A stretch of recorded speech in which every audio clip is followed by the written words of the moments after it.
Hello, everybody. I'm Roger Linn, and this is the panel on radical new musical instruments. And what I mean by that is these are in my estimation anyway, the first instruments that are actually of sufficient quality to be able to capture the very subtle gestures of human hands and human fingers and be polyphonic at the same time. That is to say, capture the very subtle gesture of each finger simultaneously.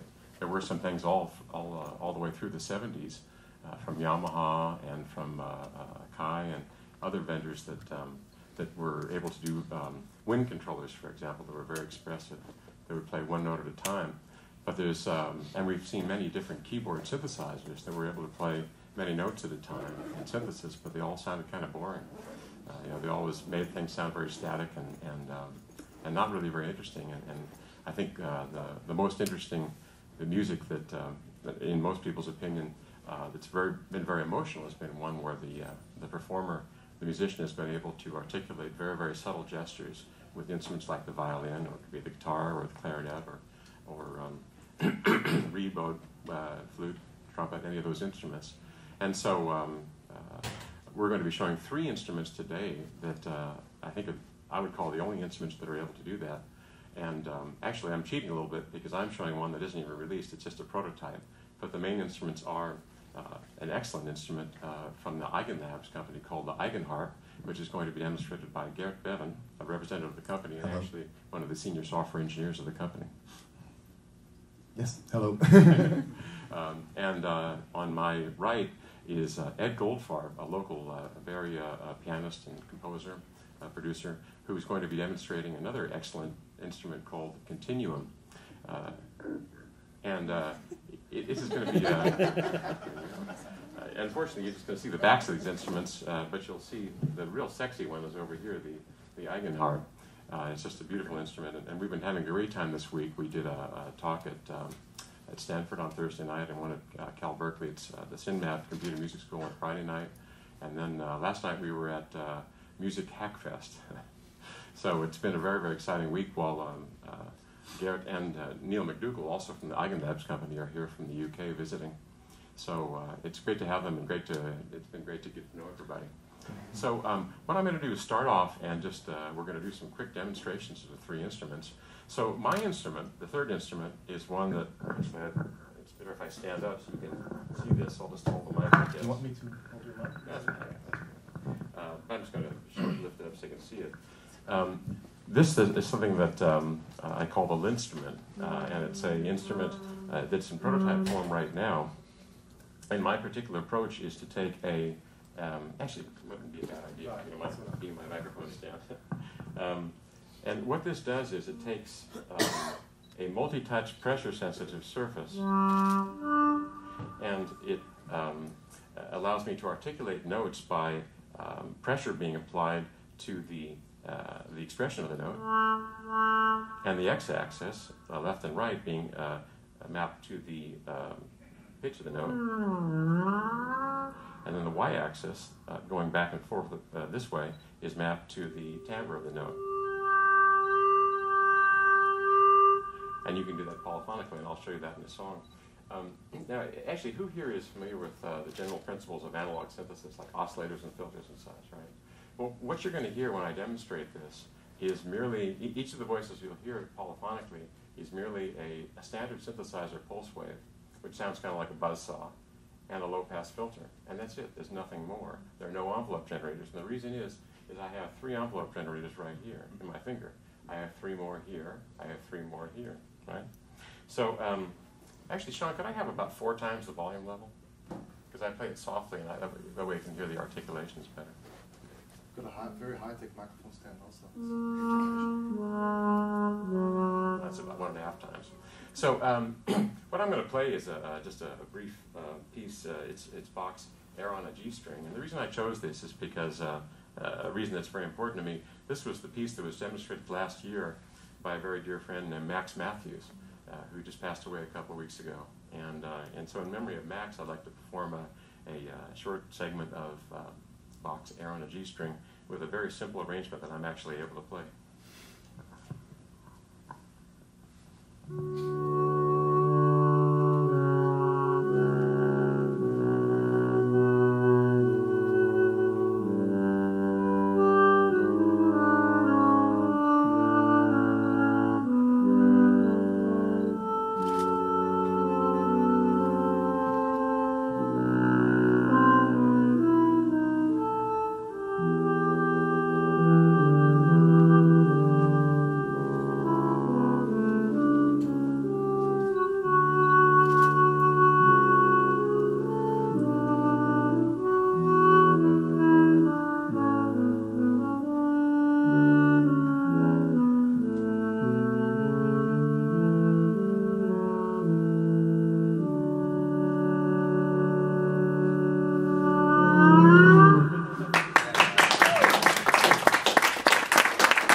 Once again, if you ever played just a pulse waveform on a synthesizer, it sounds quite a bit different.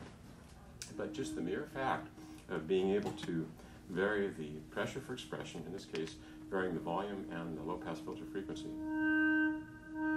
but about maybe 6 times louder, then maybe I can get to twice as loud. Can I get you to pull the padding off of it? Oh, I see. That's the problem. Okay. That's good. And so, put my finger on it now. Go for it.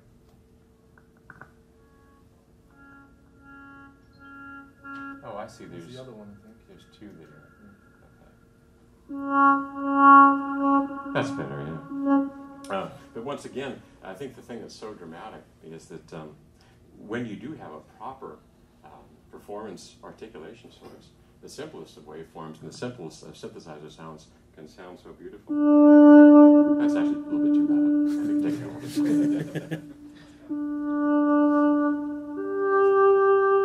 But in the same way, if you play any true acoustic instrument and you're able to, for example, on a violin, do a vibrato and then change the bowing technique, and on our guitar you can do things with muting. We combine these gestures intuitively after learning an instrument. And so what we're trying to do here is make instruments that provide those same articulations and therefore provide a very beautiful and very natural sound. But at the same time, we keep the world of synthesis the world of software that's come along with new keyboard instruments. So for example, on this instrument, anytime I put my finger within the region of the note, it's instantly quantized, so I have frets there. But once I place my finger, once I place my finger there, then it takes the frets off, and now I can slide around. So it has frets now, and now it has no frets. And just a simple thing like that makes an instrument far, far easier to play. And for example, Geert was up at our house yesterday, and I was just marveling at the cello that he has on his instrument that we'll hear in a moment, and or sometime during the demonstration, and it just made a smile come to my face because I'd never been able to play a cello in tune before. So, would you like to do a demonstration? Yeah. Okay, that can be your microphone stand.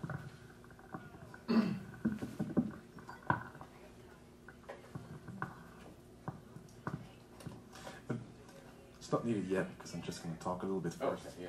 But what I find very interesting when I watch, for example, Roger play and also Ed, is all of a sudden we're playing electronic instruments where we're extremely stressed out to play in tune. That's right.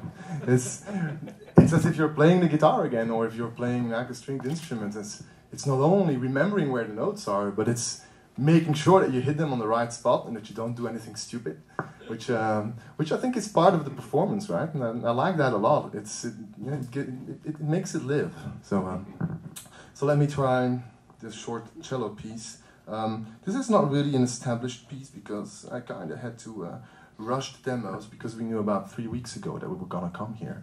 So and I'm not an official demonstrator, so I just play around at home with some sounds on the Eigenharp, and so this is just going to be a tech demo of what the cello on the Eigenharp can sound like. So let's do that.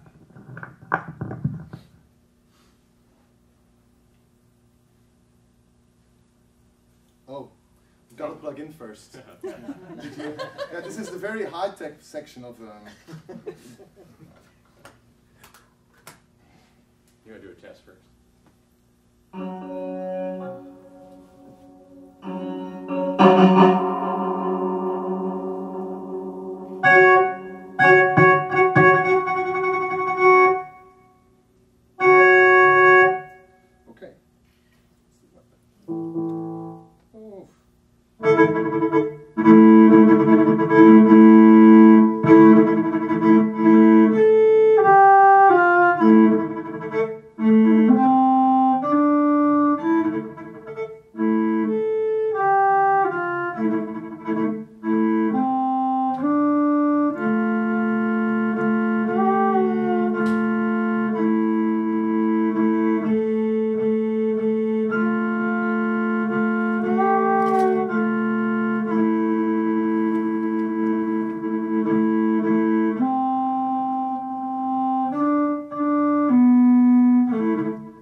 So as you could see, there is a touch strip at the bottom here that responds to the slightest little movement of my fingers, which is what makes these instruments so expressive, because every single body movement becomes part of the envelope, and which also makes them actually impossible to keep under control. So all we're trying to do is to play the best we can on them, which is what we also do on a traditional instrument.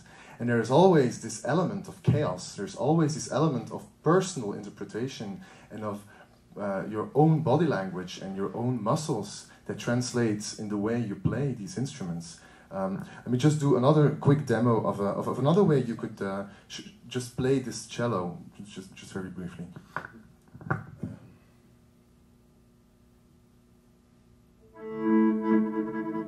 So the keys down here have the same sensitivity as the keys at the top, which is they're sensitive in 3 dimensions, just as on the Linstruments. They respond to pressure, pitch, and then filter control, which is not hooked up now. But since they're so sensitive, I can basically just slightly brush over them, and the direction will be determined as being the direction of the bow, and this will become the bowing of the cello.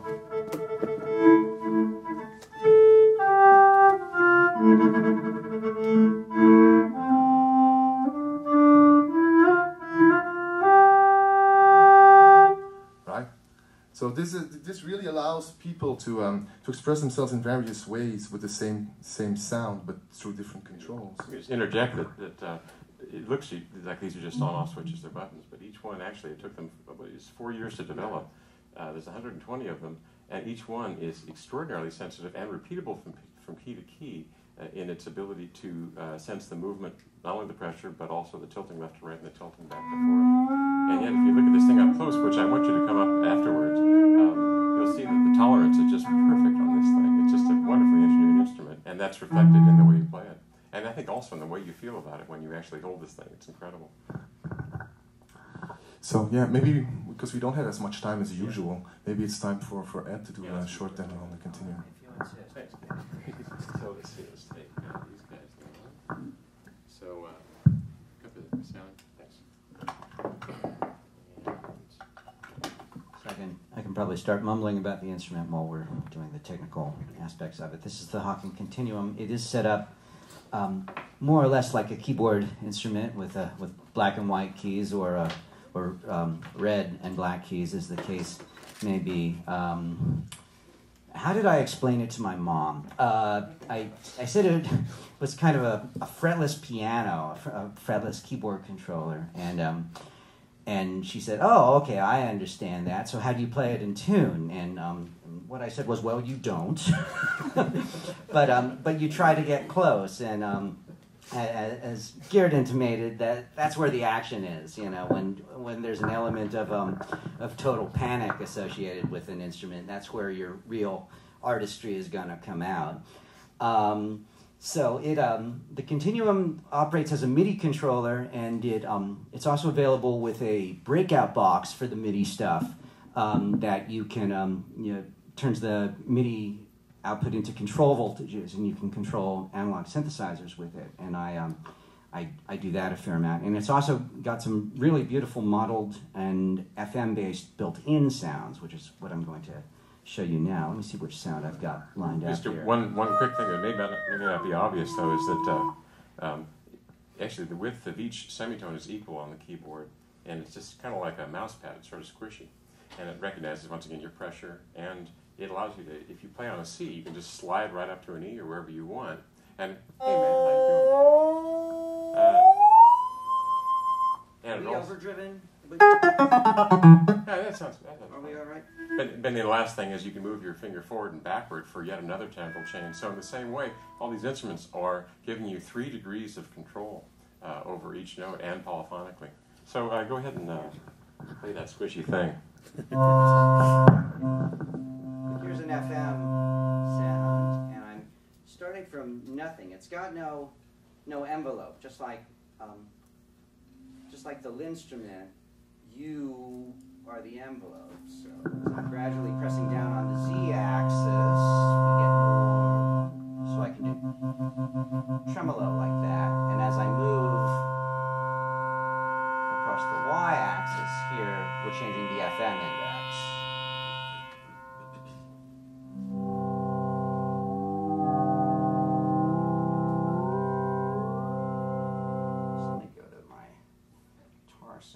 started playing the blues on this thing. Not with the flute. The flute's cool, but here we go. Okay.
If you were able to tell from hearing it, but it's doing two forms of frets, quantization of pitch. One is the initial touch, so anywhere you land your finger within that semitone is similar to on the LinnStrument, where it quantizes it first, and then it tracks all your movements. But then when you move, if you haven't moved too much, then it says, well, I guess he wants to land there, I'll just snap him onto pitch there. So you could take one chord and just move it right up to another chord, and it would snap into place. So it really does help you a lot, and you can control those parameters, how much it snaps, how much it doesn't snap. Now, one of the things that is common to all these instruments is that that often gets strange questions from the audience, not in this one because this is a hip crowd, but is people say, well, that's very nice, you're making some nice sounds, but why didn't you just use a piano or a guitar layout? And why do I have to change and learn an entirely new system of playing the instrument, a new interface to the instrument? But my answer to that is that we've been constricted by these horribly limited interfaces for centuries, and it's time to do something new. And we're no longer tied to the instrument also being used as a sound generator. So, for example, on a piano, all the notes are in a long line. So if I try to play the piano, which I don't do very well, I have to always look left to my left hand or look right to my right hand because they're all in a line. And that was necessary because you had to have a string behind each key. Another thing about a piano is the interface was created at a time when people were doing mostly simple major and minor scales in music. And so you've got all those white keys, and the black keys are kind of put around the back, so you don't have to deal with those ones, those accidentals. We want to play the naturals, we don't want to play the accidentals. But the trouble with that is, although it works great for playing nursery rhymes and very simple songs, if you want to do anything else, it makes it more difficult, and particularly if you're trying to play, for example, a major chord. In the key of C, it's one fingering. It's a different fingering in the key of C sharp, a different one in D, a different one in D sharp. So you have to learn 12 different fingerings for a single chord just to play in the 12 different keys.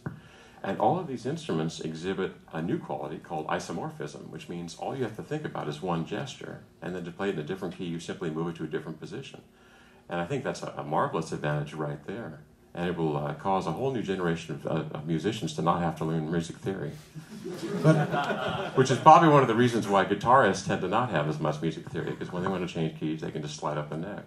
Right? What I find actually interesting is, at the same time, it makes music theory visual, because every time you play that pattern, you will recognize that the same step upwards will always be the same interval. There will not be no exceptions. So even though you'd have to learn less about music theory to play it, I think you learn it much easier while you're playing it. So in the end, I think that people that will be picking it up as their first instrument might be learning more about music theory in the end. Could be, yeah, certainly. The guitar has a similar problem. Well, first of all, it goes out of tune, which seems kind of silly. You know, if you go to a major concert, they've always got a guy running up and giving the guy a new guitar after every song, right? Because it's easier to tune up. But the other problem with the guitar is that you've got that pesky third interval between the G and the B strings, which makes it also non-isomorphic. So if you want to play a triad, you have 3 different positions based on which strings you play it across. And so, for example, on the LinnStrument, being an electronic instrument, I can tune it however I want. Well, of course, guitar could be tuned that way as well. But the way I've done it, I've got, this is sort of the best of the both worlds of a guitar and a piano. The dark areas are the black keys, and the white areas are the white keys. And I've got basically rows of, well, it's not on now, but these are rows of chromatics offset by fourths. And I prefer to have them all fourths, and I have 8 strings. So, but you could tune it like guitar as well.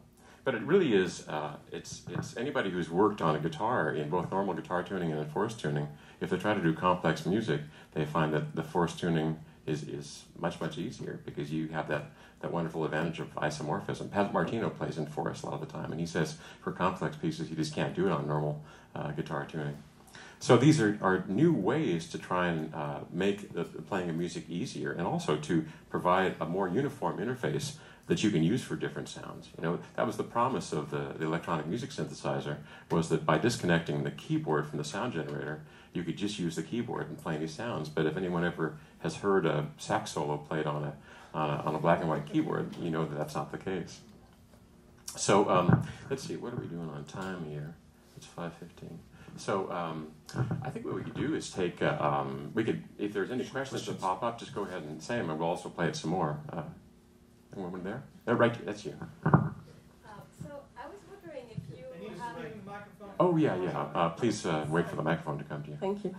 I was wondering, for someone who has never played music, so I guess I was playing the piano and the flute, so I wouldn't be that person, but do you feel that those kinds of instruments could actually bring people with, in engineering and technology bent to maybe be more inclined to try playing music and an instrument, and it's being less kind of, I don't feel I'm an artist, but it's still my same medium, maybe I can try. Have you experienced anything like that? It's an excellent question. I think it, what I'm actually trying to do with these instruments in part is to reverse a trend, and that's people not learning instruments. The instrument of today is either a turntable or a computer, and people combine loops. And it's funny, I'll often talk to people who are like a DJ crowd, and I'll say, this new instrument is, it does these things called notes. They're like loops, but they're smaller. But I can see what's going on. I think if someone wants to just make music, they get the instant gratification because they can just combine loops together and excite a crowd, and that's wonderful. I think there's nothing wrong with that. But the trouble is, I think a lot of loop-oriented musicians are finding that the frustration that everything sounds the same, and they can't get down to the level of atomization of changing notes. Or they know a few things on a keyboard, but they find the keyboard frustrating, and if they want to go to another instrument, they have to step back into the mechanical age. And so I think if you think about it, pretty much all instruments except for piano and guitar are becoming obsolete. No one chooses to learn them. I think if a young person chooses to, or a young person plays violin, it's often because his or her parents have encouraged him or her to do so.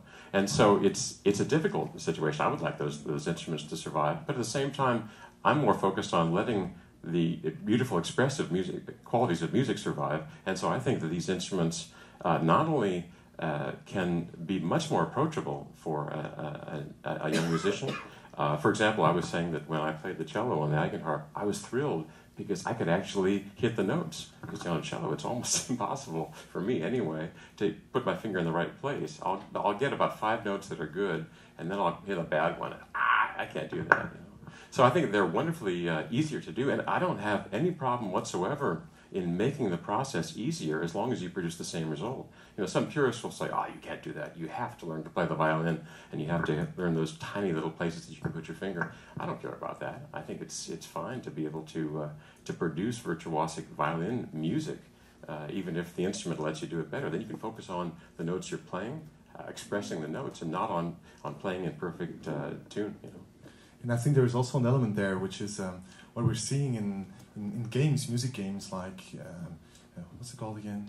Rock Band and stuff like that, where they try to create not real instruments, but that are coming closer and closer to real instruments. While these are real instruments, and you can let people ease into it by just changing the key layout.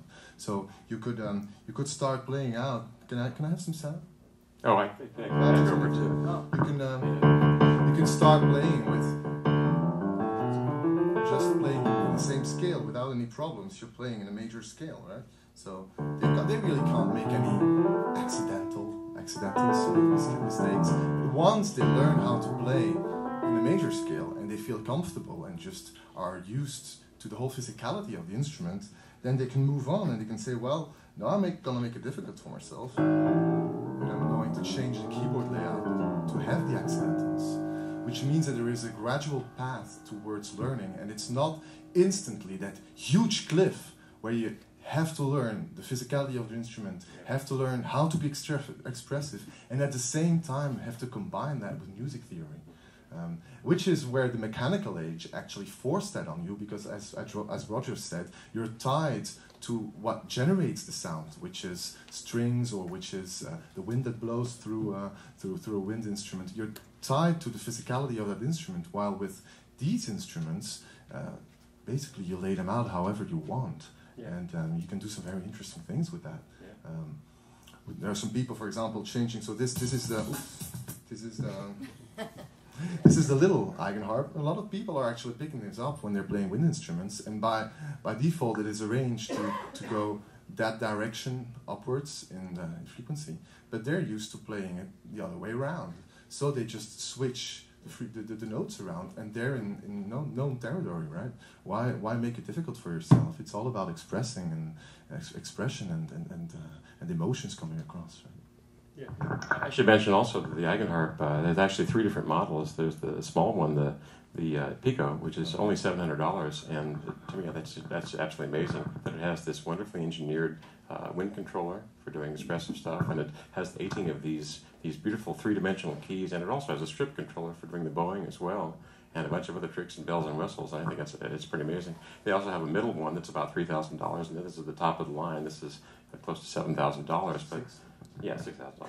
But it's just I think of it as because it's so great. But it's just a wonderful, wonderfully engineered and designed and beautifully crafted instrument as well. So I think it's just a steal, actually, even at that price. And by the way, the Continuum, how much are they now for this one? About $3,000. I think this is 36, and then they've got one that's twice as long, and that's 52, I believe. Yeah, and of course each key can send out its own message, be whatever note you want it or whatever. So the big one, you control a whole arsenal of synths or what have you with that. Well, I think probably a lot of questions are answered just by sound. So would you like to just hear a few more sounds in these instruments? Yes. Okay. Why don't you, as long as you're hooked up, why don't you play something else? And you do something. I'm already hooked in, I think. So maybe I'll choose first, and so that we don't have to plug all the time.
and I'd like to come back and maybe do the guitar and the singular afterwards.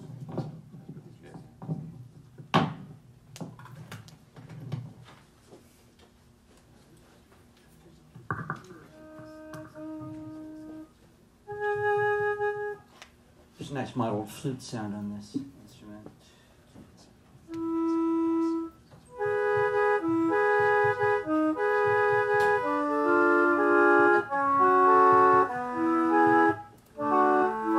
Yes, I know it wasn't originally done.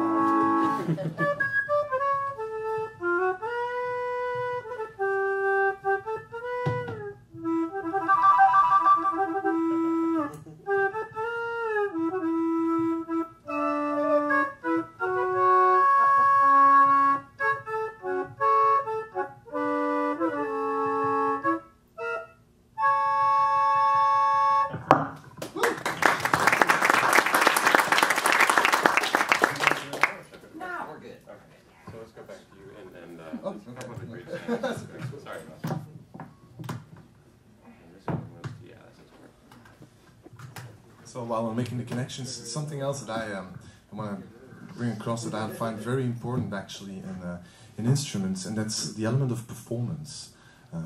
When I play with my band guitar on stage, I like to get to the front and to look at the girls and to try to get some kind of eye contact, and I think that is something that we're missing nowadays, because when you're playing loops and when you're triggering stuff, you're like behind your computer and just trying to figure out what goes on, and all of a sudden you do like this and you just continue, and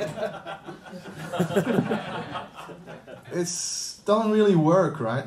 And I think that is where the music actually happens, which is when you play it on stage and you can really perform, and your body goes together with what is being played at that time. Then sometimes, just very rarely, but sometimes, you're able to transcend yourself as a musician. You do something extraordinary that you never actually expected to be able to do. You'll never be able to do it again afterwards, and you hope that someone has it on tape. But it's great to have these isolated moments, and a lot of people have lost that joy of trying to reach this transcendence of music, actually. So I think that that's a very important part of it, and which is where the Eigenharp is actually quite unique, since you can see it. I can just stand up with it, and it's like a guitar hangs off a harness, and I can move around on stage, and it's totally self-contained.